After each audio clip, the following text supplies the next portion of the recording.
हरे कृष्णा। जय श्रीला प्रभुपाद। परम पूज्य राधा गोविंद दास गोस्वामी महाराज की जय। इस वीडियो में मैं आप लोगों के से कुछ शेयर करूंगा अपने पर्सनल एक्सपीरियंसेस गुरु महाराज के साथ। पिछले 2 महीने से मैं गुरु महाराज की सेवा में हूँ और कुछ जो व्यक्तिगत अनुभव किया महाराज के साथ, जैसे भी मेरे अनुभव हैं तो वो मैं आप लोगों के साथ शेयर करूँगा। और उसके अलावा भी कुछ अपने व्यक्तिगत अनुभव जो अपने जीवन में गुरु महाराज के साथ किया, कुछ आप लोगों के साथ मैं शेयर करूँगा इस वीडियो में। हरे कृष्ण। तो मैं गुरु महाराज की फर्स्ट टाइम कथा सुना था। हमें उस समय मंदिर में ट्रेनिंग में था और एक भक्त रात को छिप के गुरु महाराज की कथा सुनते थे मंदिर में। तो मैं सोचा ये रात को छिप के क्या सुनते हैं, तो मैं सोचा शायद FM सुनते होंगे। उनके कान से एक लीड निकाल के मैं बस वहाँ गया, कान से लीड निकाल के अपने कान में लगाया, तब गुरु महाराज की कथा वो सुनते थे। मैं नहीं जानता था ये कौन है, इस कौन के हैं, बाहर के हैं, कुछ भी नहीं जानता था। महाराज जी में कथा सुना तो गुरु महाराज उस समय भगवान के जन्म का लीला सुना रहे थे, कैसे वसुदेव भगवान को कंस के कारागार से गोकुल लेके आ रहे हैं। और महाराज इसका वर्णन इतना सुंदर कर रहे थे और महाराज बता रहे थे कि किस प्रकार से कितने भी देवता हैं और किस प्रकार से यमुना जी, भगवान संकर्षण, इंद्र, कितने देवता हैं, पृथ्वी पूरा अपने को सजा दी भगवान के आगमन पर। तो ये सब वर्णन जो महाराज कर रहे थे, इतना सरलता से एक सिद्धांत महाराज समझा दिए कि प्रत्येक जीव भगवान का दास है। और मैं कई लोगों से बात तो सुना था कि जीव भगवान का दास है, मगर इस बात जमता नहीं था, या तो लगता था कि ये बोलने वाला खुद अनुभव नहीं किया है, हमको कुछ अनुभव नहीं था। मगर जब गुरु महाराज के मुख से सुना तब मैं समझा कि ये व्यक्ति जो भी बोल रहे हैं ये इसका पूर्ण रूप से अनुभव किए हैं कि प्रत्येक जीव भगवान का नित्य दास है। और उसके अलावा गुरु महाराज वर्णन कर रहे थे कि कैसे वसुदेव उठाए कृष्ण को गोद में और उनके सारे बंधन खुल गए। ये जो लीला है, यही गुरु महाराज, जब महाराज पहली बार भाई जी का पत्रिका प्राप्त किए थे तो गुरु महाराज यही लीला पढ़े थे उसमें, और महाराज इससे प्रभावित हुए थे। और हम भी इसी बात से सबसे ज़्यादा प्रभावित हुआ जब गुरु महाराज के मुख से इस बात को सुना कि भगवान को जैसे ही वसुदेव अपनी अंक में लिए, उनके जितने भी बंधन थे सारे के सारे बंधन खुल गए। और मैं व्यक्तिगत रूप से जब गुरु महाराज के साथ रहा, महाराज प्रायः ये बात बोला करते हैं कि भगवान की कृपा से सब सफलता मिलती है, भगवान की कृपा से सफलता मिलती है, भगवान की कृपा से सफलता मिलती है। महाराज बहुत इस बात को बोला करते हैं। जो अभी की स्थिति है महाराज की, तो महाराज इस प्रकार से बोलते हैं। तो महाराज से सुना था तो मैं निर्णय लिया कि यही हमारे गुरु हैं। और महाराज से पहली मुलाकात मेरी मायापुर धाम में हुई थी और उस समय मैं गुरु महाराज के पास गया, महाराज को प्रणाम किया, महाराज समाचार पूछे कहाँ से, वो सब बताया। मैं महाराज को हाथ जोड़ के बोला, गुरु महाराज जी कुछ सेवा करना चाहता हूँ। और गुरु महाराज इतना सिंपल एक बात बोले कपड़े तो जय गोविंद देता है और प्रसाद भी जय गोविंद ले आता है, सेवा तो कुछ नहीं है। और मैं मगर वहीं बैठा रहा। मैं ऐसा नहीं जानता था कि गुरु महाराज का स्वभाव है, महाराज पहले परखते हैं कि ये व्यक्ति सुनने के लिए आया है, बस अपने कुछ बोलने के लिए आया है। तो गुरु महाराज जब देखे, काफ़ी देर बैठा रहा मैं, तो गुरु महाराज तब कृपा करके कुछ वचन बोले। हाँ, उसमें से कुछ इंस्ट्रक्शंस में से 4 इंस्ट्रक्शन दिए, उसमें से एक मैं आप लोगों से शेयर कर रहा हूँ। गुरु महाराज बोले कि तुम भागवत पढ़ा करो। तो गुरु महाराज बोले भागवत पढ़ा करो। बोला जी गुरु महाराज। गुरु महाराज मेरी शक्ल देखे तो यार जो भी सोचे होंगे गुरु महाराज बोले श्लोक के साथ पढ़ा करो। और मैं तुरंत बोला महाराज श्लोक पढ़ाए ही नहीं जाते, श्लोक नहीं मुझसे पढ़े जाते। और गुरु महाराज मुझको बोले लोग धन कमाने के लिए कितनी भाषाएं सीख लेते हैं, रशियन, जर्मन, विदेशी कितनी भाषाएं सीख लेते हैं, क्या हम भगवान के लिए इतना भी नहीं कर सकते? फिर संस्कृत तो हिंदी से मिलता जुलता है, इसको पढ़ा जा सकता है ना। तो मैं अब क्या बोलूँ, तो जी गुरु महाराज बिल्कुल पढ़ेंगे इसको। उसके बाद महाराज एक बात और बोले मुझको कि भगवद गीता पढ़ने के लिए भी बोले। और गीता पढ़ने के बाद महाराज बोले प्रभुपाद का गीता पढ़ना चाहिए प्रभुपाद का गीता पढ़ना चाहिए। तो ये मेरा पहला मुलाकात गुरु महाराज के साथ हुआ था। उसके बाद कई बार दिल्ली आते थे गुरु महाराज, तो हम लोगों को सेवा का मौका मिला।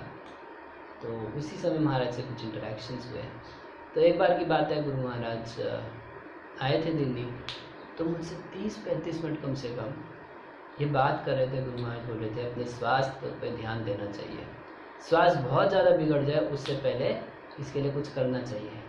तो गुरु महाराज बोले कि खूब पानी पीना चाहिए, महाराज बोले मेरे को कि प्राणायाम कुछ करना चाहिए, उसके अलावा तेज तेज वॉकिंग करना चाहिए, ये सब चीज़ें बोल रहे थे महाराज। तो महाराज एक बात बोले मेरे को कि देखो कोई रोग लग जाए तो फिर वो ठीक नहीं होता है, तुम ही देखो पिछले 8 साल से मैं कुछ भी नहीं कर पा रहा हूँ, महाराज इतना कुछ कर रहे हैं। तो गुरु महाराज सहज क्या बोल, 8 साल से देखो मैं कुछ भी नहीं कर पा रहा हूँ।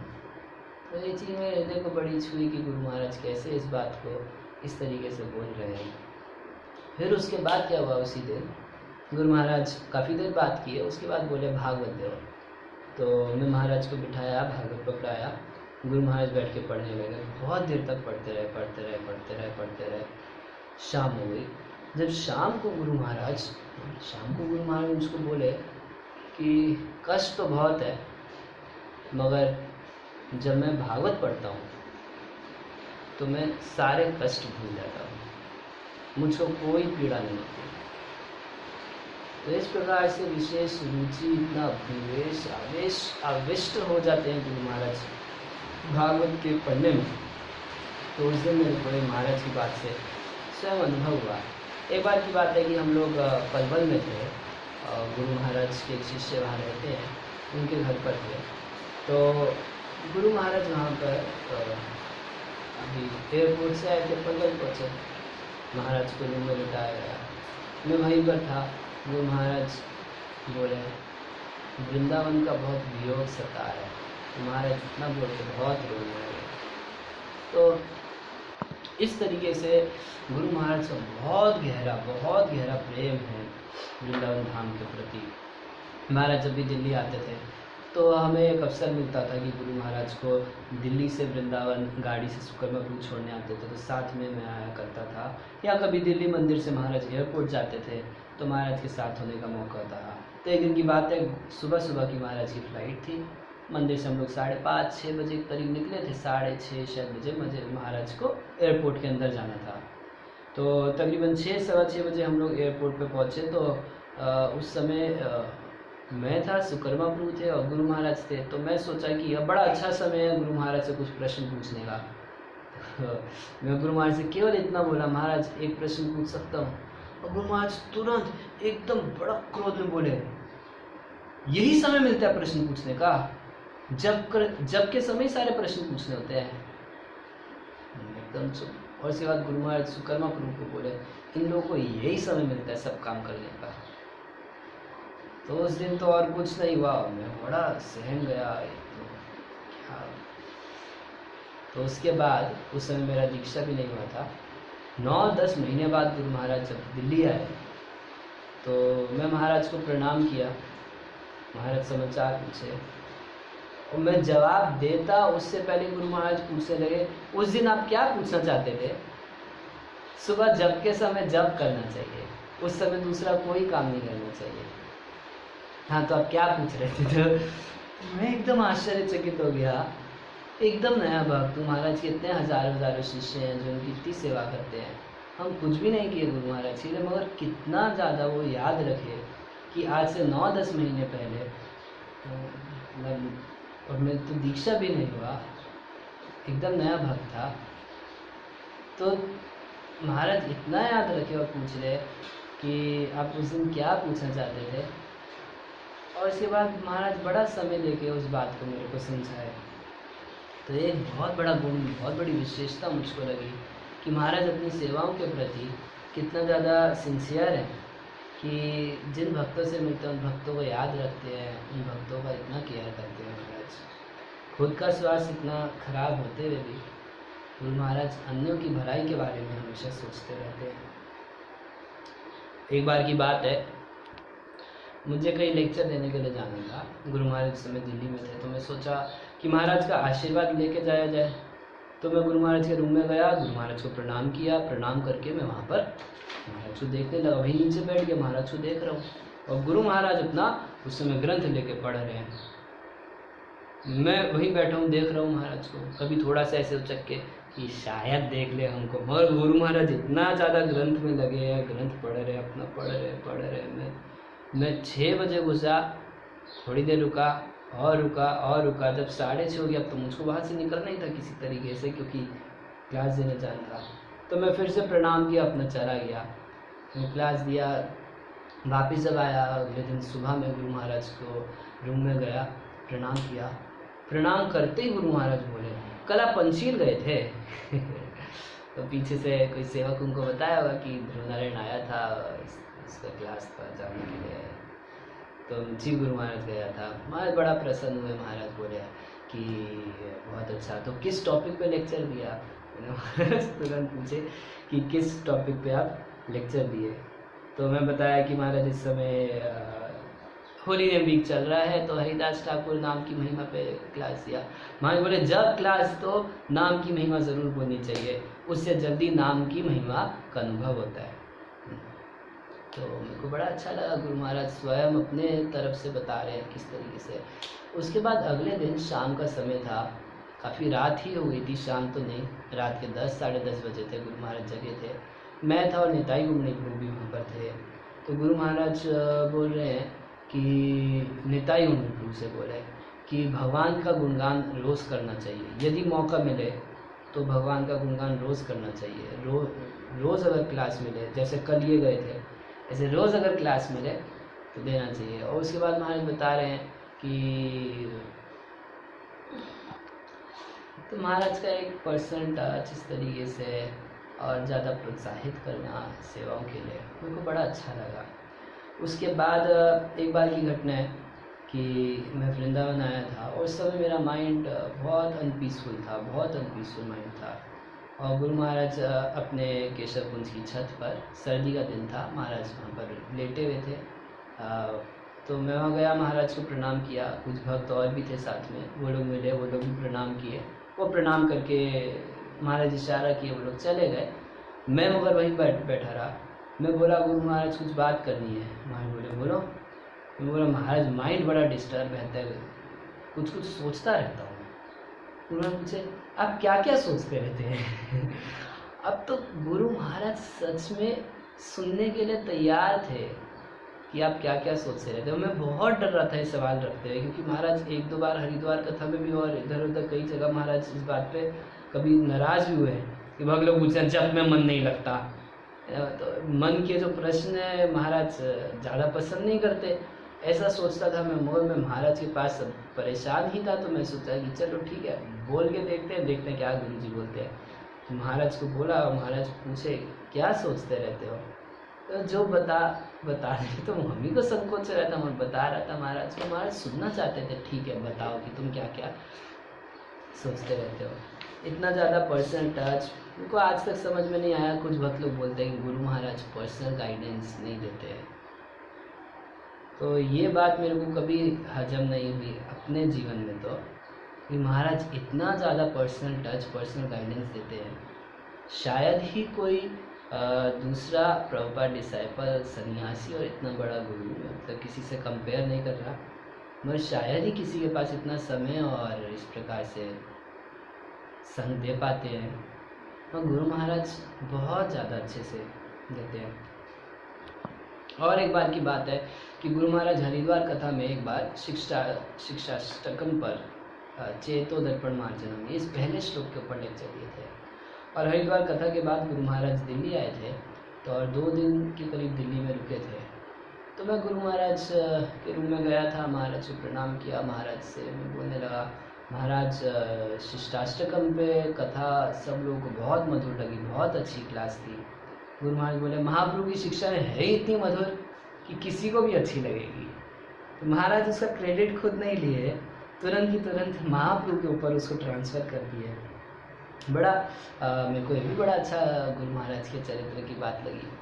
और ये भी काफ़ी समय पहले की बात है। एक बार मैं सुना था कि हम अगर डीटी वर्शिप करते हैं तो गुरु की परमिशन से करना चाहिए। तो मैं पहले से ही डीटी वर्शिप करता था, तो मैं गुरु महाराज के पास गया, महाराज से पूछने के लिए कि करना चाहिए या नहीं करना चाहिए। मैं बताया राधा कृष्ण का वर्शिप करता हूँ, गुरु महाराज करूँ या नहीं करूँ। गुरु महाराज बोले प्रारंभिक अवस्था में गौर निताई की पूजा करनी चाहिए। अब मैं तो मन बना लिया कि ठीक है, किसी गृहस्थ भक्त को ढूंढ के ना ठाकुर जी किसी को दे देंगे, जब थोड़ा सा और भक्ति में परिपक्व होंगे तब सेवा करेंगे। और गुरु महाराज तुरंत बोले मेरे को, राधा कृष्ण रखे यहाँ। जी गुरु महाराज, खूब अच्छे से ठाकुर जी की सेवा करनी चाहिए, उन्हीं की सेवा कीजिए। तो गुरु महाराज इस तरीके से गाइडेंस बड़ा अच्छा दिए। एक बार की बात है कि गुरु महाराज का कथा था सूरत में, और सूरत के बाद अगला कथा अहमदाबाद में था। तो हम महाराज की कथा में सूरत गए थे, और सूरत में गुरु महाराज से मिला। उसके बाद अहमदाबाद भी गया महाराज की कथा में, और अहमदाबाद की कथा के बाद मैं गुरु महाराज के साथ ही फ्लाइट से दिल्ली वापस आया, क्योंकि महाराज का प्रोग्राम ऐसा था कि कथा के बाद दिल्ली आएंगे और दिल्ली से वृंदावन जाएंगे। तो मैं हमेशा महाराज जब भी दिल्ली से वृंदावन जाते थे, सुकर्मापुर जब भी लेके जाते थे, महाराज के साथ जाता था। तो गुरु महाराज को एयरपोर्ट पे गुरु महाराज को बोला कि गुरु महाराज मंदिर से मायापुर जाने की छुट्टी मिली थी, मैं कथा में आ गया। गुरु महाराज को मैं बोला ऐसे। गुरु महाराज मुझसे एक सवाल पूछे, किसी को पता तो नहीं चलेगा? मैं बोला नहीं महाराज, किसी को कुछ पता नहीं चलेगा। अब मायापुर की छुट्टी तो मिली थी, भक्ति के लिए छुट्टी मिली है, तो ठीक है, हमें यहाँ है, ठीक है, कोई बात नहीं। उसके बाद फिर हम लोग वहाँ से सुकर्मापुर आए थे एयरपोर्ट पे, हम वहाँ से वृंदावन आए। जब हम वृंदावन आए, गुरु महाराज को वृंदावन ड्रॉप किए। वृंदावन ड्रॉप करने के बाद हम लोग प्रसाद पाने के लिए वृंदावन मंदिर में चले गए थे। तो हम लोग प्रसाद वगैरह पाके वापस आए गुरु महाराज को प्रणाम करने की। अब हम दिल्ली जा रहे हैं वापस, है ना। तो जब हम प्रणाम किए गुरु महाराज को, मैं बस सुकर्मापुर प्रणाम किया, मैं प्रणाम किया, और उसी समय गुरु महाराज अब मायापुर नहीं जाना है। मुझको लगा पता नहीं गुरु महाराज शायद देख रहे हैं कि मेरा बड़ा घुमक्कड़ नेचर है, क्या है गुरु महाराज। एकदम मैं कहा नहीं गुरु महाराज, मायापुर नहीं जा रहा, वापस दिल्ली जाऊँगा सेवा के लिए। महाराज बोले ठीक है। तो ऐसे एक बार की ऐसे ही बात है कि हम लोग गुरु महाराज को दिल्ली से वृंदावन छोड़े थे, मैं और सुकर्मापुर थे उस समय, और हम लोग महाराज को छोड़े। उसके बाद मंदिर में जाके प्रसाद पा लिया। प्रसाद पाने के बाद वापस गुरु महाराज के पास आए, गुरु महाराज को प्रणाम किए कि अब दिल्ली जा रहे हैं। और गुरु महाराज हमसे पूछे कि आप लोग प्रसाद पाए? तो सुकर्मापुर जवाब दिए कि जी गुरु महाराज। कहाँ प्रसाद पाए? तो मंदिर में। क्यों, यहाँ पर प्रसाद नहीं है क्या? तो गुरु महाराज का एक इतना बड़ा कंसर्न हम देखे कि महाराज चाहते हैं कि कोई अगर उनके पास वहाँ पर कृष्ण कुंज में जाता है, कोई सेवा किया है, तो उसको वहाँ पर मिलना चाहिए प्रसाद। ऐसा नहीं कि उसको प्रसाद के लिए मंदिर तक जाना पड़ रहा है। महाराज इतना ज़्यादा कंसर्न रहते हैं भक्तों के साथ। ऐसे ये घटना मुझको याद आ रही है कि जब हम लोग अहमदाबाद में थे, तो उस समय की बात है, मैं गुरु महाराज से एक वियर्ड प्रश्न पूछा। ऐसे मुझको नहीं पूछना चाहिए था, मगर उस समय मेरे मन में प्रश्न था। कई भक्त लोग महाराज से कुछ कभी सेवा पूछते, महाराज आपके लिए क्या सेवा कर सकते हैं? तो गुरु महाराज एक ही जवाब देते थे, खूब हरे कृष्ण महामंत्र का जप कीजिए। तो अब अहमदाबाद में मैं गुरु महाराज, मेरे को मौका मिला अकेले होने का, तो मैं गुरु महाराज से पूछा कि गुरु महाराज, जब भक्त लोग आपसे बोलते हैं कि आप कुछ सेवा बताइए, तो आपको कुछ सेवा बताना चाहिए ना उनको, आप उनको बस जप करने के लिए बोल देते हैं। तो गुरु महाराज एक बहुत ज़्यादा सरल उत्तर दिए, मुझे बड़ा हृदय को छुआ। गुरु महाराज बोले कि अगर वो जप करेंगे तो इससे उनका भी मुनाफा होगा और मेरा भी लाभ होगा, इसलिए सबसे महत्वपूर्ण अगर कोई मेरे लिए कुछ कर सकता है तो वह भगवान नाम का जप करे। और रही सेवा की बात, तो वो तो जो जिस मंदिर से जुड़ा है उसकी अथॉरिटी सेवा देगी ना। तो मैं एक चीज़ गुरु महाराज के चरित्र में देखा कि हज़ारों शिष्य हैं, जो जिस मंदिर में है, जिस अथॉरिटी के अंडर है, गुरु महाराज कह देते हैं कि वही लोग उसको सेवा देंगे। मतलब महाराज की कोई आसक्ति नहीं है कि मेरा शिष्य है मैं अपने पास रखूं, इससे अपना कुछ काम करवाना है। कहीं 1% बिल्कुल भी गुरु महाराज के अंदर ये चीज़ नहीं है।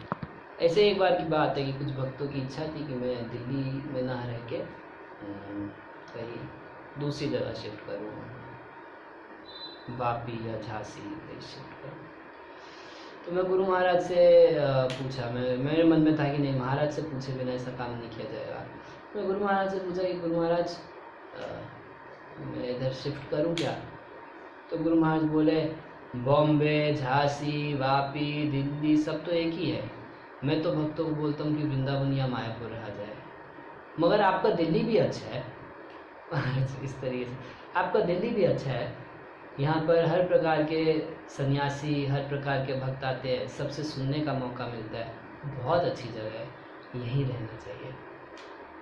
तो उस समय गुरु महाराज इस तरीके से मुझको जवाब दिए तो बड़ा अच्छा उनका एक दृष्टिकोण लगा कि वृंदावन मायापुर के अलावा बाकी सारी जगह वास्तव में एक जैसी है, कोई अंतर नहीं है। अगर रहा जाए तो वृंदावन मायापुर, मगर साथ में गुरु महाराज ये भी ज़रूर देखते हैं कि जिस मंदिर का भक्त है तो महाराज उसको उसी जगह रहकर, वहीं रहकर वो सेवा में लगे और भागवत में लगे। महाराज इस रूप से प्रेरित करते हैं भक्तों को। दिल्ली की एक और घटना है।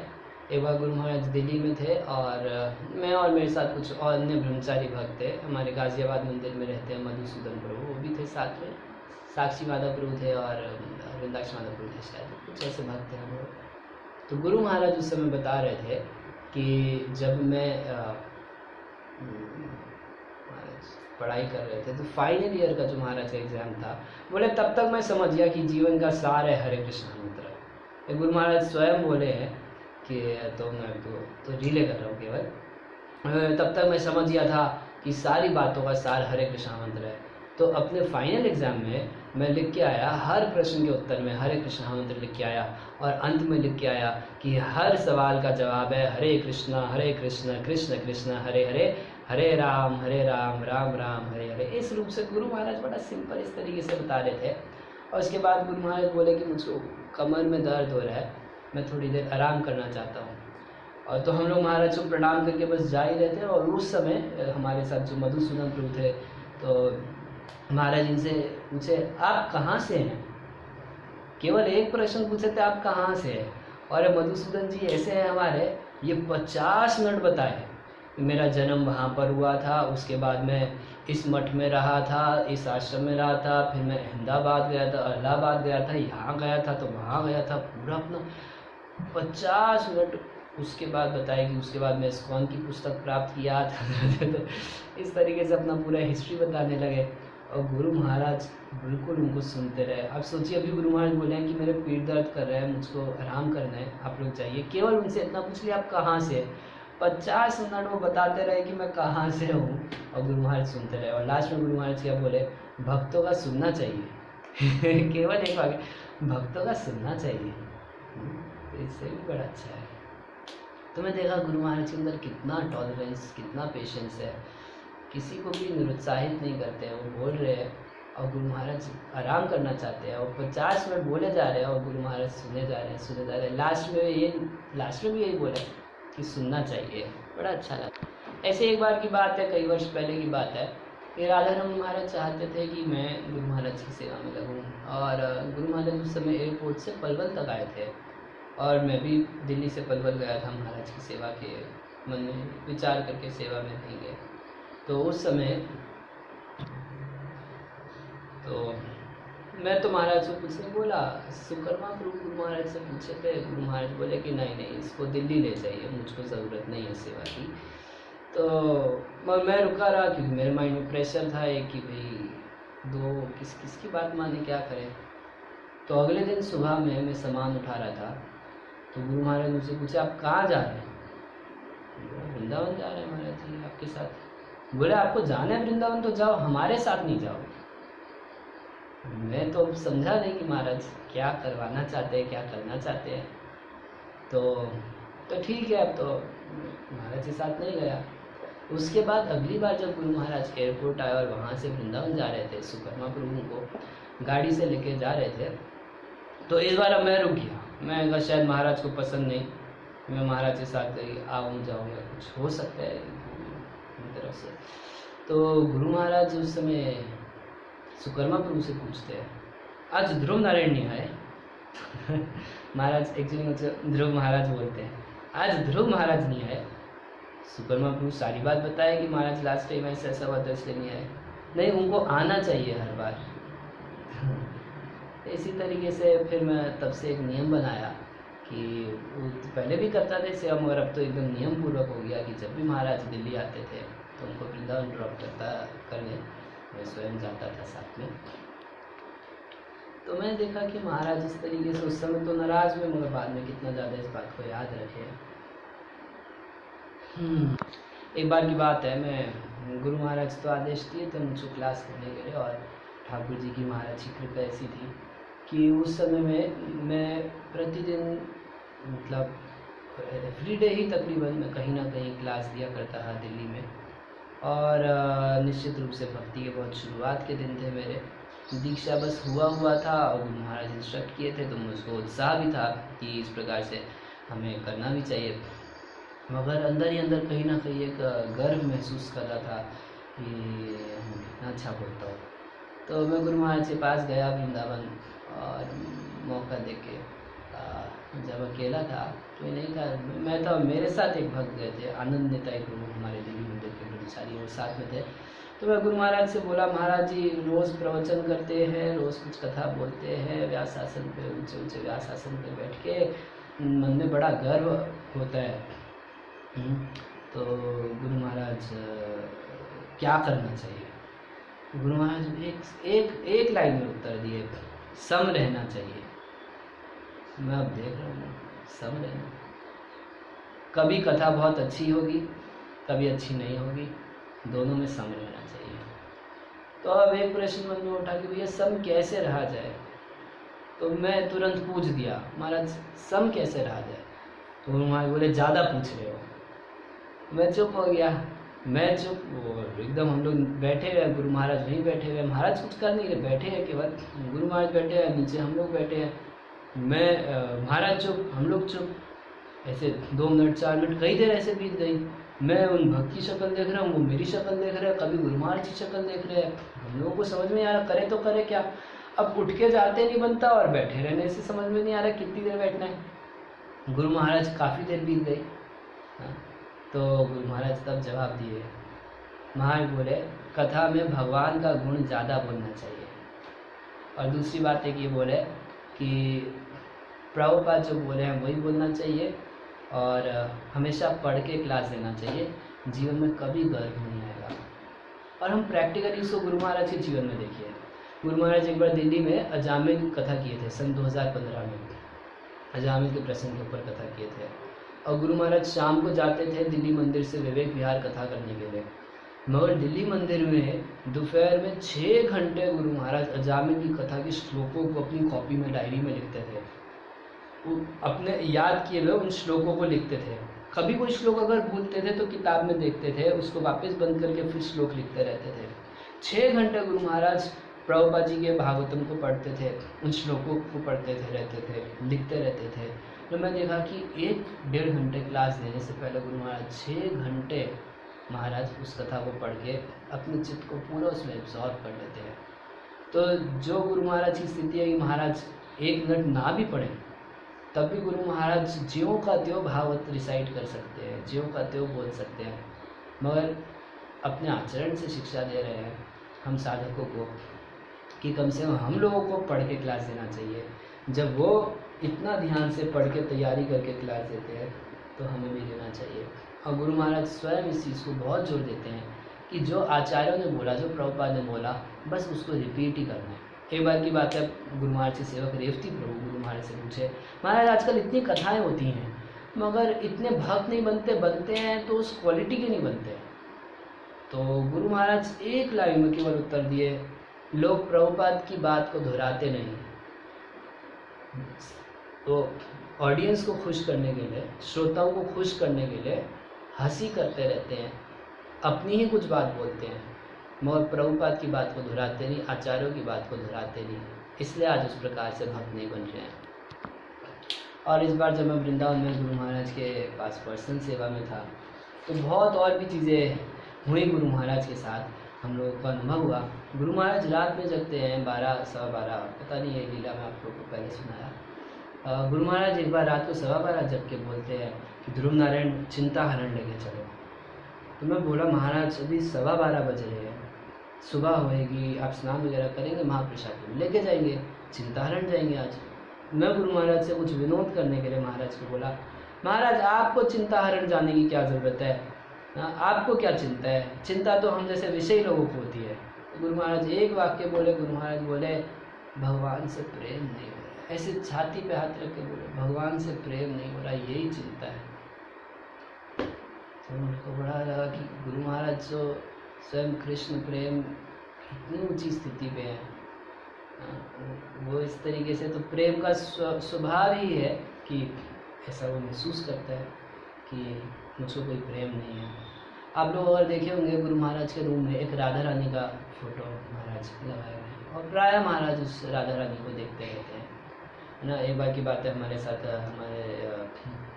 एक वक्त हमारे साथ गए थे, तो गुरु महाराज उनसे बात कर रहे थे। महाराज उनको बड़े प्रेम से वहीं पर वो बैठे थे। महाराज बोले मैं तो बस वृंदावन में रह के राधा रानी के चरणों को देखता रहता हूँ, तुम देख रहे हो ना ये राधा रानी है। गुरु महाराज इस बार हमें मौका मिला था महाराज के साथ कुछ महाराज अरिष्टासुर की लीला, अरिष्टासुर वध की लीला सुना रहे थे। कुछ हमें श्लोक पढ़ता था गुरु महाराज, कुछ उसका अनुवाद करके बताते थे, कुछ और भी बताते थे। तो जब अरिष्टासुर का वध हुआ, राधा कुंड का प्राकट्य हुआ, महाराज बड़ा ही अधीर होकर बहुत रोने लगे, बहुत रोने लगे, बहुत रोने लगे राधा कुंड की बात करते समय।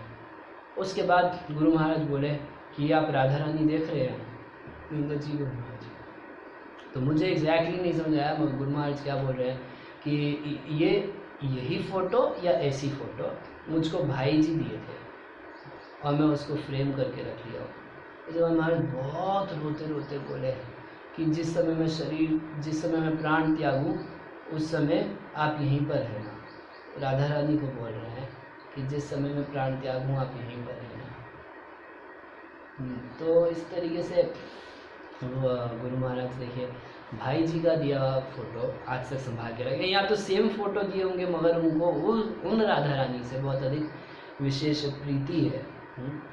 तो एक बार की बात है कि संतुष्ट कृष्ण प्रभु जो गुरु महाराज की सेवा में है, तो गुरु महाराज से पूछे महाराज गीत गोविंद पढ़ सकते हैं? तो गुरु महाराज बोले गीत गोविंद पढ़ोगे सुनोगे तो तुम्हारा काम वासना बढ़ जाएगा। तो इस तरीके से गुरु महाराज उनको बोले। तो अब एक बार की बात है कि मैं भी गुरु महाराज से पूछा, गुरु महाराज प्रारंभिक अवस्था में रासलीला पढ़ने के लिए क्यों मना किया जाता है, या ये पढ़ना ठीक है, पढ़ा जा सकता है क्या, हम रासलीला पढ़ सकते हैं? गुरु महाराज बोले पहले भगवत गीता पढ़ो। भाई जी तो मना करते थे सबको रासलीला पढ़ने के लिए, पहले भगवत गीता पढ़ो, रोज़ एक अध्याय प्रभुपाद के तात्पर्य के साथ पढ़ो, 18 दिन तो ऐसे निकल जाएंगे जी। फिर उसके बाद भागवतम पढ़ो, रोज़ एक अध्याय भागवत भी पढ़ोगे तो 11 महीने ऐसे निकल जाएंगे जी। फिर उसके बाद ईशोपनिषद पढ़ना चाहिए, ईशोपनिषद। फिर उसके बाद भक्ति रसामृत सिंधु पढ़ना चाहिए। फिर उसके बाद भगवत गीता दोबारा पढ़ना चाहिए। उसके बाद दशम स्कंद के रास के 5 अध्याय पढ़ने चाहिए। इस प्रकार से गुरु महाराज बड़ा सीक्वेंस बोले। मैं समझ गया कि गुरु महाराज क्या कहना चाहते हैं और समय भी बता रहे हैं। गीता पढ़ने में 18 दिन लगेगा, दोबारा गीता पढ़ने में 18 और 36 दिन लगेगा, 1 साल बीत जाएगा भागवतम पढ़ने में, फिर ईशोपनिषद पढ़ने। तो रासलीला जो है कई बार मतलब इसको बहुत चीपली लेते हैं और कई बार इसके लिए गुरु महाराज को प्रमाणित करते हैं कि हमारे गुरु महाराज। तो मैं सोचा डायरेक्ट गुरु महाराज से पूछना बहुत ज़्यादा अच्छा है। और एकदम अभी की बात है, कुछ वक्त लोगों का कहना रहता है कि ऐसे कोई भी बुरा ना माने क्योंकि बहुत सारे बड़े बड़े वक्त इस कथा को सुन सकते हैं। तो कि बहुत सारे भक्त बोलते हैं कि हमें समय के साथ चलना चाहिए और संगीतमय कथा करनी चाहिए। तो गुरु महाराज से मैं पूछा कि गुरु महाराज, बहुत सारे भक्तों का ये मत है कि हमें टाइम प्लेस सर्कमस्टेंस देखते हुए, देश काल परिस्थिति देखते हुए संगीतमय कथा करनी चाहिए, तो क्या करनी चाहिए? गुरु महाराज तुरंत जवाब दिए, संगीतमय कथा नहीं करनी चाहिए। तो गुरु महाराज इसके ऊपर तो काफ़ी बार अपने लेक्चर्स में भी हंसी करते हैं कि मान लीजिए कोई गणित का टीचर है और वो गणित पढ़ाते समय जो है तबला लेके बैठे या हारमोनियम लेके बैठे। तो इस तरीके से एक बार की और बात है कि गुरु महाराज प्रायः रात को 11:45, कभी 12, 12:15, 12:30 जग जाते हैं। और उसके बाद गुरु महाराज या तो स्वयं कुछ आधा घंटा कुछ देर पढ़ते हैं या फिर हम लोगों को बोलते हैं कि तुम पढ़ो, और महाराज सुबह 4, 4:30 बजे तक भागवत श्रवण करते रहते हैं। तो एक बार की बात है, गुरु महाराज मुझको जगाए, रात का समय था, महाराज मुझको जगाए ध्रुवनारायण। तो मैं बहुत नींद में था, महाराज के रूम में सो रहा था। मैं जगा, बैठा, गुरु महाराज बोले भागवत पढ़ो। तो भागवत उठा लिया, लेके बैठा, उसके बाद लेट के सो गया। गुरु महाराज फिर थोड़ी देर बाद जगाए, ध्रुवनारायण जागो। मैं जागा, बैठा और फिर आलस किया, फिर सो गया। 10-15 मिनट बीत गए। 15 मिनट बाद गुरु महाराज फिर बोले ध्रुवनारायण। तो मैं जागा, गुरु महाराज बोले तुम्हारे जैसा आलसी आदमी मैंने जीवन में नहीं देखा। अब तो सारी नींद हो गई। गुरु महाराज जानते हैं कि किसी व्यक्ति से कैसे उसको जगाना है। एक वाक्य वो, अब तुरंत जाके बैठ गया, भागवत लेके तुरंत पढ़ के सुनाना शुरू कर दिया। तो और ऐसे एक बार की बात है, गुरु महाराज को एक गाड़ी चलाने वाले की आवश्यकता थी। तो गुरु महाराज मुझको बोले कि ध्रुवनारायण गाड़ी चलाना सीख लेना चाहिए।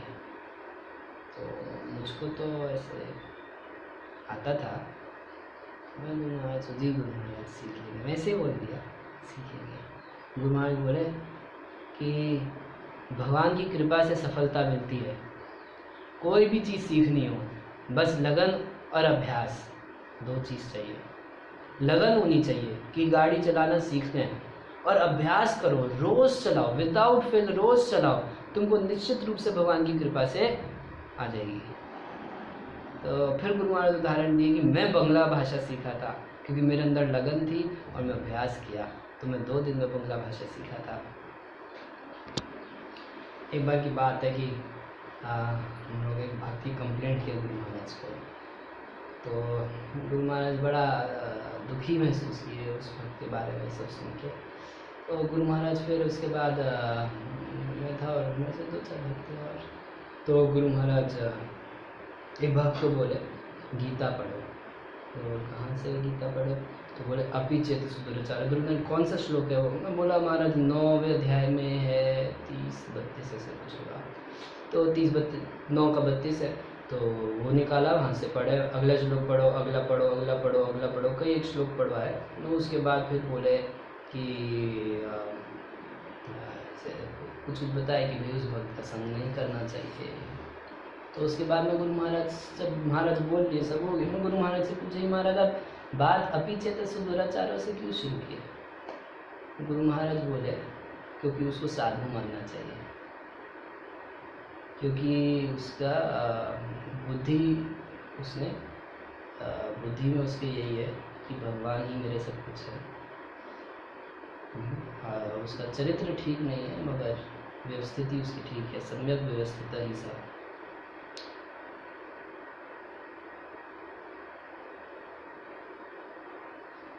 तो इस प्रकार से फिर गुरु महाराज मगर तुरंत बोले मगर उसका संग नहीं करना चाहिए, संग करना चाहिए सदाचारी भक्त का, साधो सदाचार। गुरु महाराज बोले कि साधु वो है जो सदाचारी हो, सदाचारी भक्त का संग करना चाहिए। और इसके बाद उपदेशामृत का पहला श्लोक बोला। तो गुरु महाराज बड़ा डिटेल में आप देखेंगे कितना ज़्यादा बहुत केयरफुली और बहुत गंभीर रूप से भक्तों को इंस्ट्रक्शन देते हैं। एक बार की बात है कि किसी कारण से किसी एक भक्त को महाराज के पास से, महाराज की सेवा से निकाला गया था किसी कारण से। तो गुरु महाराज को ये चीज़ अच्छी नहीं लगती है कि कभी किसी को कोई खुद से चला जाए तो चला जाए, बट निकाला जाए तो महाराज को ज़्यादा अच्छा नहीं लगता। ये आप लोग जानते होंगे महाराज का पूर्व का ऐसे ही हमेशा स्वभाव रहा है कि गुरु महाराज किसी को कभी त्यागते नहीं हैं। भगवान के गुण उनके भक्तों में आ जाते हैं। कुछ गुण तो बहुत आराम से आप महाराज के उसमें देखेंगे कि जैसे कोई भी आप छोटी से छोटी सेवा कर देंगे, गुरु महाराज हमेशा याद रखते हैं। उसके अलावा एक गुण गुरु महाराज का जो है कि महाराज कभी किसी को त्यागते नहीं हैं, कैसा भी कोई क्यों ना हो, कभी त्यागते नहीं हैं। तो वो भक्त जा रहे थे, गुरु महाराज बोले मेरे को उसको रोको, तो मैं बोला महाराज जा रहे हैं। तो गुरु महाराज देखे कि ये शायद सुनेगा नहीं मेरी। गुरु महाराज इसी स्थिति में देखिए, महाराज लेटे हुए थे, लेट के गुरु महाराज स्वयं से बैठ गए। महाराज इतना ज़्यादा कंसर्न रहते हैं। एक और गुरु महाराज की क्वालिटी है कि महाराज साहसी बहुत है। हम लोग सुनते थे कि महाराज प्रचार में पहले कितना अधिक साहसी थे और कितना साहस के साथ महाराज प्रचार करते थे। और अभी जब लॉकडाउन हुआ, लॉकडाउन की सूचना हुई, तो हम लोग गुरु महाराज को बोले महाराज कल से आप कहीं ब्रज दर्शन नहीं जा पाएंगे। गुरु महाराज बोले नहीं जाएंगे। बोले मोदी जी लॉकडाउन के लिए बोले हैं तो कोई नहीं जा सकता। महाराज बोले नहीं हम तो जाएंगे। तो गुरु महाराज बोले, हम लोग बोले गुरु महाराज को महाराज पुलिस वाला रोकेगा पूछेगा तो आप क्या बोलेंगे? गुरु महाराज बोले मैं उसको बोल दूंगा हरे कृष्ण। तो हम लोग सब हंसने लगे। मगर हम लोग का प्रैक्टिकल अनुभव है कि लॉकडाउन में प्रत्येक दिन गुरु महाराज कहीं ना कहीं ब्रज दर्शन करने के लिए गए और कोई पुलिस वाला कभी गुरु महाराज को नहीं रोका। महाराज सब जगह दर्शन करने के लिए जाते हैं। ऐसी एक बार की बात है कि निताई गुरुमणि प्रभु गुरु महाराज से प्रश्न पूछे थे कि गुरु महाराज ये कई भक्त लोग भागवत तो पढ़ते हैं, भागवत बहुत पढ़ते हैं या बोलते हैं कि पढ़ते हैं, मगर नाम जब संख्या पूरी नहीं करते या नाम जब कीर्तन में कोई रुचि नहीं रखते। तो गुरु महाराज एक जवाब दिए। महाराज बोले कि वो लोग भागवत को समझे नहीं। भागवत की महिमा भी इसीलिए है क्योंकि उसमें भगवान का नाम आता है। महाराज कहते हैं कि भागवत नामात्मक है। नामात्मक महाराज बोले ये नामात्मक ग्रंथ है, इसमें सब जगह भगवान का नाम है और इसी से भागवत की इतनी महिमा है। तो आप देखेंगे गुरु महाराज की पर्सनल ट्रेनिंग इतनी परफेक्ट है कि जो भक्त लोग कम से कम शुरुआत के जो महाराज का क्लोज एसोसिएशन प्राप्त किए वो सब लोग एकदम सिंपल लिविंग, विरक्ति का बहुत गहरा भाव है और भागवत के प्रति गहरी प्रीति है। देखें चाहे राधा कृष्ण प्रभु को देखें, अनंत कृष्ण महाराज को देखें, गौर कृष्ण महाराज को देखें, हैगरी प्रभु तो गुरु महाराज के शिष्य नहीं है उनको देखते हैं, और मेरे को तो सबका नाम नहीं पता, श्याम सुंदर प्रभु हो गए और अन्य को वृंदावन चंद्रदास गोस्वामी महाराज हैं। इतने सारे भक्त हैं, ये सारे के सारे के अंदर आपको बहुत गहरा सिंप्लिसिटी और विरक्ति का भाव आपको दिखेगा। गुरु महाराज का इतना गहरा, इतना ज़्यादा अच्छा ट्रेनिंग है कि जिसको महाराज छू दिए, समझ लीजिए उदाहरण दिया था कि वैष्णव का गुण होता है कि पारस छू के सोना बनाता है लोहे को, मगर ये ऐसा पारस होता है जो पारस बना देता है, अपने ही जैसा बना देता है। तो गुरु महाराज अपने ही जैसा इतने भक्तों को अपनी कृपा करके इतना ज़्यादा, ऐसा गुरु महाराज का इतना परफेक्ट ट्रेनिंग है। और एक बार की बात है, एक भक्त से गुरु महाराज मेरे से बोल रहे थे एक भक्त के लिए कि इस भक्त का मोबाइल नंबर मेरे को दो। मैं गुरु महाराज को बोला कि गुरु महाराज वो तो विरक्त आत्मा है, वो मोबाइल नहीं रखते। गुरु महाराज बोले मोबाइल नहीं रखता यही बहुत बड़ी विरक्ति है। तो गुरु महाराज ऐसे कभी फल्गु वैराग्य का प्रचार नहीं किए। महाराज हमेशा युक्त वैराग्य की बात करते हैं, और ऐसा देखने में कभी ऐसा प्रतीत हो सकता है, मगर महाराज जितना भी वैराग्य की बात करते हैं तो वैराग्य महाराज जैसे मोबाइल के लिए बोले, मोबाइल ना रखना कोई बहुत बड़ा अच्छी डेट में वैराग्य की बात नहीं है ना, ये कोई बहुत बड़ा वैराग्य है। और एक अंतिम लीला महाराज की जो अंतिम बात जो आज की मैं कहना चाहता हूँ, मुझे उसको स्मरण आ रही है तो एक बार की बात है महाराज, आमतौर पे कई दिन ऐसा हो जाता है कि सोने का टाइम होता है तो उस समय तक गुरु महाराज सोते नहीं हैं। तो एक बार महाराज सो नहीं रहे थे, काफ़ी देर हो गई थी, 9 बज रहे थे, तकरीबन 9 बज ही गए थे। तो मैं गुरु महाराज को बोला कि महाराज जी ठाकुर जी को शयन दे के मैं वापस आऊँ। तो गुरु महाराज बोले ठीक है। तो मैं गया, स्नान किया, उस समय बस गमछे में ही था मैं। गुरु महाराज सब तक बोले ध्रुव नारायण को बुलाओ। मैं अंदर गया तो महाराज कुछ बोले नहीं। मैं गुरु महाराज से फिर बोला थोड़ी देर में कि महाराज ठाकुर जी को शयन दे के आऊँ। तो गुरु महाराज बोले ठीक है। मैं गुरु महाराज को मैं जानता था, मैंने गुरु महाराज को पूछा महाराज ठाकुर जी को सुलाते हुए क्या बोलना चाहिए। तो गांव में जानता, गांव में गुरु महाराज मुझे ऐसे गौर कृष्ण कहते हैं, गांव में गुरु महाराज जैसे गवाते थे पद चेतन चैतमृत का, केह करे वीचन केह पाद संवाहन, केह कराए तांबूल वर्षण, राधा कृष्ण निद्रा गेला सखी गणेश गेला, देखिए हमारे सुखी है मन। तो इस तरीके से गुरु महाराज अब इस पद को मुझे बताया कि केह करे वीचन केह पाद संवाहन, केह कराए, महाराज बस बताए थे तांबूल वर्षण, राधा कृष्ण निद्रा गेला। महाराज अभी मतलब लेटे हैं, हम लोग तो प्रयास कर रहे थे महाराज सो जाए, हम बहुत देर से सो नहीं रहे थे। अब महाराज आग बंद करके राधा कृष्ण निद्रा गेला सखी गणेश गेला और देखिए हमारे सुखी है राम। अब महाराज के चेहरे पे थोड़ा सा मुस्कुराहट है, महाराज आंखें बंद कर रहे हैं। महाराज उस लीला में चले गए, सो गए, हम लोगों को खुद समझ में नहीं आया।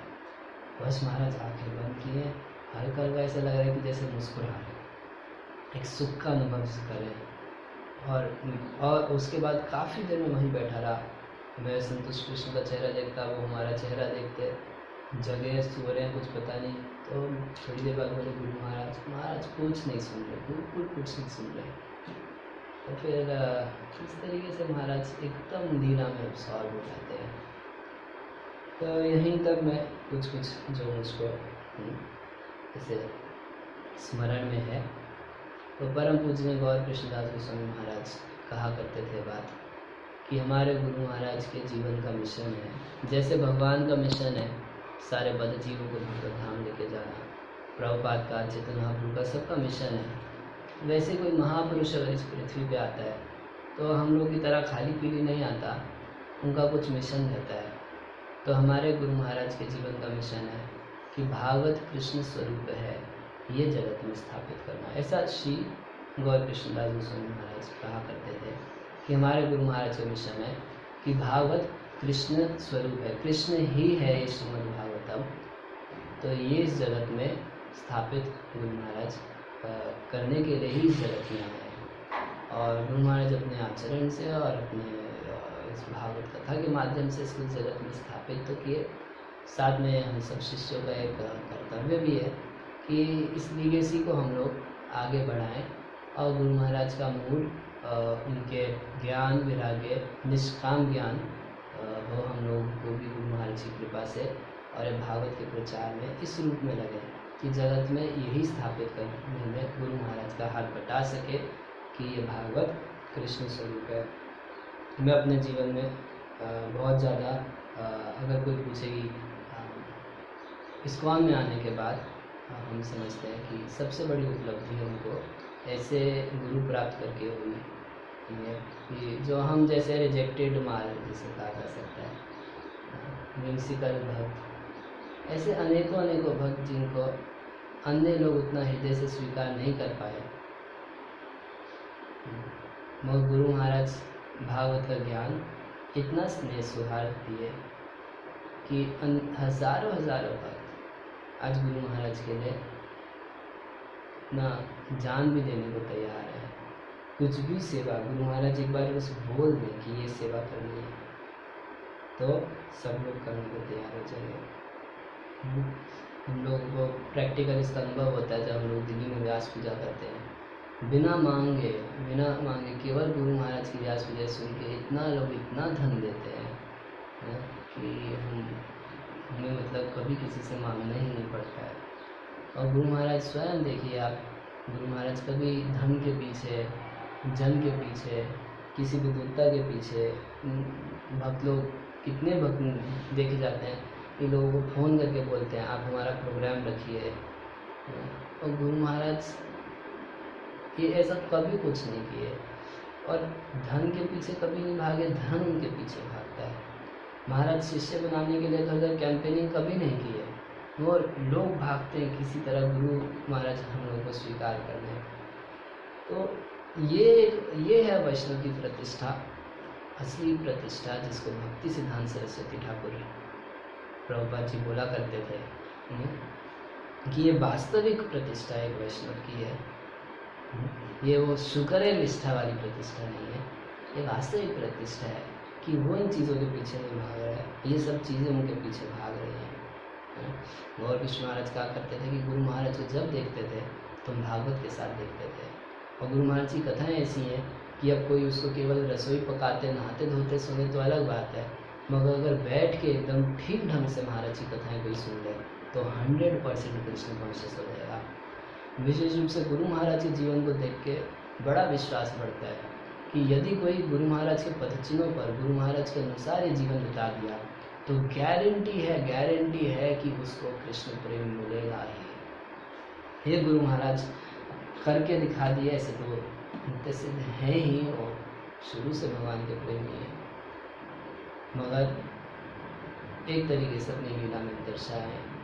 जो विशेष गुण गुरु महाराज हमेशा भगवान के बोलते आए हैं, तो प्राय 4-5 गुण गुरु महाराज भगवान के बोलते हैं। भगवान का ऐश्वर्य, भगवान का माधुर्य, उनकी भक्तवत्सलता और भगवान की कृपा। गुरु महाराज और भगवान का सौंदर्य, 5 गुण भगवान के गुरु महाराज घूम फिर के सब जगह ये 5 गुण भगवान के बड़े महाराज चर्चा करते हैं और इसी रूप में बोलते भी हैं। भगवान का ऐश्वर्य, माधुर्य, सौंदर्य, भक्तवत्सलता, उनकी कृपा, उनकी दया, इससे महाराज का हृदय हमेशा अत्यंत भरा रहता है। और हम तो केवल जन जन्मांतर में कामना करते हैं कि ऐसे गुरु महाराज की सेवा करते रहें और उनको शरणागत बने रहें। आप सभी वैष्णवगण मेरे ऊपर कृपा करें, आशीर्वाद दें। मैं इतनी देर बोला, आप लोग सुने उसको, आप लोगों का बहुत बहुत धन्यवाद। जो भी कोई इसको देखा सुना, और आप लोगों से यही विनती है, ये प्रार्थना है कि आप लोग अपना आशीर्वाद मुझको दें कि मैं गुरु महाराज की सेवा ठीक से कर सकूं। और मैं ठाकुर जी को आपको इंट्रोड्यूस करा देता हूँ। ये श्री श्री राधा दामोदर जी हैं।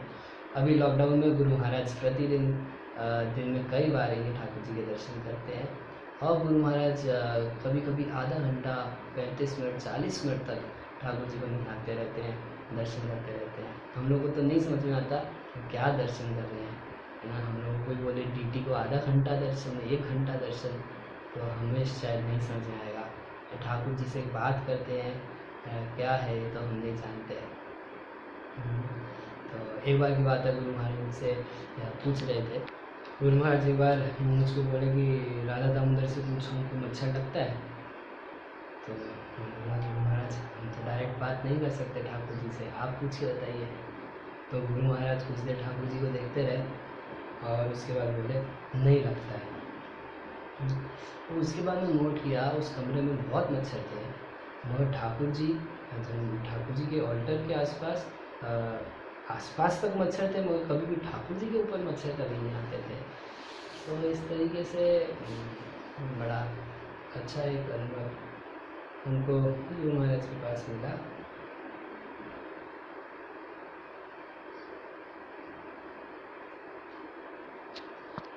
एक अंतिम बात बिल्कुल ये बोलना चाहूँगा कि ऐसे महाराज की महिमा प्राय सब लोग ये जानते हैं, और प्रभुपाद जी भी गुरु महाराज को इंस्ट्रक्शन दिए थे। तो भागवत की जो महाराज का गहरा प्रेम है, प्राय लोग इसी को जानते हैं। एक बार की बात है, गुरु महाराज की सेवा में व्यक्ति थे, नाम हम नहीं ले रहे हैं। तो गुरु महाराज कभी कभी बोलते थे कि मुझे यहाँ दर्शन करने जाने हैं। तो गुरु महाराज बोलते थे आप भागवत सुनिए, आप भागवत पढ़िए, अरे आपका तो जीवन ही भागवत है। तो एक चीज़ मैं बोलना चाहूँगा कि महाराज का कितना प्रेम भागवत में है। तो कल राधा श्याम सुंदर वृंदावन मंदिर में कह रहे थे, ऐसे ही ब्रज की लीला स्थलियों में भी महाराज का बहुत गहरा लगाव है। और हम कल भी सुन भी रहे थे कि महाराज जब बिहार में प्रचार करते थे तो महाराज भी नाम संकीर्तन में महाराज भी भाग लिया करते थे। महाराज का नाम संकीर्तन के प्रति भी बहुत गहरा लगाव है। और तो इस तरीके से हम एकदम संकीर्ण मानसिकता से महाराज का गुणगान ना करें कि फिर उसके बाद महाराज के ऊपर थोपे कि महाराज को जैसे बस 24 घंटे भागवत ही पढ़ते रहना चाहिए। तो उनका मुख्य रूप से भागवत है गुरु महाराज का। बाकी भी कई एक चीज़ें हैं जो महाराज को अत्यंत प्रिय हैं, जैसे सावन का महीना महाराज ब्रज में बिताना पसंद करते हैं, कार्तिक का मास ब्रज में बिताना पसंद करते हैं, बाकी अब तो ब्रज में ही रहना चाहते हैं। और उसके अलावा जगन्नाथपुरी रथ यात्रा के समय जगन्नाथपुरी जगन्नाथ जी से बहुत प्रेम है, महाराज को राधा राज बिहारी जी से बहुत ज़्यादा प्रेम है। तो और ऐसे ही महाराज कई भक्तों से भी महाराज को काफ़ी लगाव है।